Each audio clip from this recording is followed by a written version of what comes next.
Rasulullah SAW memperingatkan umatnya terhadap berbagai jenis kejahatan atau dosa yang dilaknat. Beliau SAW mengabarkan bahwa Allah Azza wa Jalla mengusir dan menjauhkan pelaku salah satu di antara perkara tersebut dari rahmatnya. Setiap yang terkena laknat Allah, maka ia berarti jauh dari rahmat Allah dan berhak mendapat siksa, akhirnya binasa.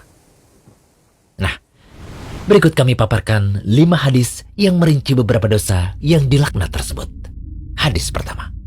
Ali bin Abi Thalib radhiyallahu anhu menyampaikan bahwa Rasulullah SAW pernah bersabda, Allah melaknat siapa saja yang melakukan sembelihan tumbal pada selain Allah, menyebut nama selain Allah. Allah melaknat orang yang melindungi pelaku maksiat dan bid'ah. Allah melaknat orang yang melaknat orang tuanya. Allah melaknat orang yang mengubah batas tanah. Hadis riwayat Muslim.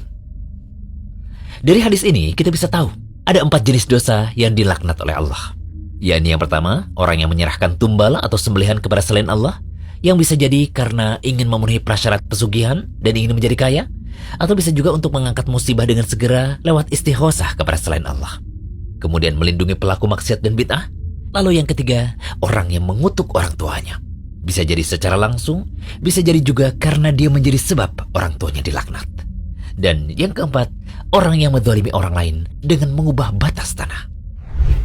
Lalu hadis kedua, dari Jabir radhiyallahu anhu, ia berkata, Rasulullah SAW melaknat pemakan riba, yang menyetorkan riba, pencatat transaksi riba, dan 2 orang saksi dalam transaksi riba. Beliau mengatakan, mereka semua sama mendapat dosa. Hadis riwayat Muslim. Sebagaimana yang sudah mafhum, riba adalah tambahan pada sesuatu yang khusus. Misalnya yang dikatakan oleh para ulama dalam utang piutang, yang terangkum dalam kaidah, setiap utang piutang yang di dalamnya terdapat keuntungan, maka termasuk riba. Sehingga dari hadis kedua ini, yang dilaknat adalah, pertama, pemakan riba atau rentenir. Kedua, yang menyetor riba atau nasabah. Ketiga, pencatat riba, teller atau sekretaris. Dan keempat, 2 orang saksi dalam transaksi riba. Selanjutnya hadis yang ketiga. Dari Abdullah bin Amr, ia berkata, Rasulullah SAW melaknat orang yang memberi suap dan yang menerima suap. Hadis riwayat Abu Daud, Tirmidzi, dan Ibnu Majah.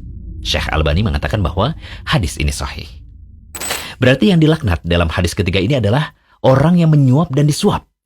Namun berbeda kalau yang menyuap ini karena menuntut haknya yang tidak bisa diperoleh kecuali dengan jalan menyuap. Maka ia yang menyuap tidak terkena laknat seperti dalam hadis. Selanjutnya hadis yang keempat. Ibnu Abbas radhiyallahu anhu berkata, Nabi SAW melaknat pria yang bergaya seperti wanita dan wanita yang bergaya seperti pria. Beliau SAW bersabda, keluarkan mereka dari rumah-rumah kalian. Ibnu Abbas katakan, Nabi pernah mengeluarkan orang yang seperti itu. Demikian halnya dengan Umar. Hadis riwayat Bukhari. Hikmah balasan berupa laknat Allah bagi orang yang menyerupai lawan jenis adalah karena ia telah berupaya keluar dari sifat yang telah ditetapkan atau diciptakan Tuhan yang Maha Hikmah. Hadis kelima. Dari Anas bin Malik radhiyallahu anhu, ia berkata, Rasulullah SAW melaknat 3 orang. Orang yang memimpin kaumnya lantas mereka tidak suka lantaran penyimpangan agama, bukan masalah dunia. Kemudian istri yang di malam hari membuat suami membencinya karena tidak mau taat pada suami. Dan ada orang yang mendengar hayya 'alal falah, artinya marilah meraih kebahagiaan, lantas ia tidak memenuhi panggilan berjamaah tersebut. Hadis riwayat Tirmidzi. Hadis ini sanadnya benar-benar lemah menurut Syekh Albani. Walau hadis ini dhaif, tetapi maknanya sahih. Setelah mengetahui kelima hadis tadi, semoga kita semakin takut berbuat maksiat dan berusaha menghindari dosa-dosa yang telah disebutkan. Jangan lupa kunjungi rumaisa.com, update setiap hari, insya Allah.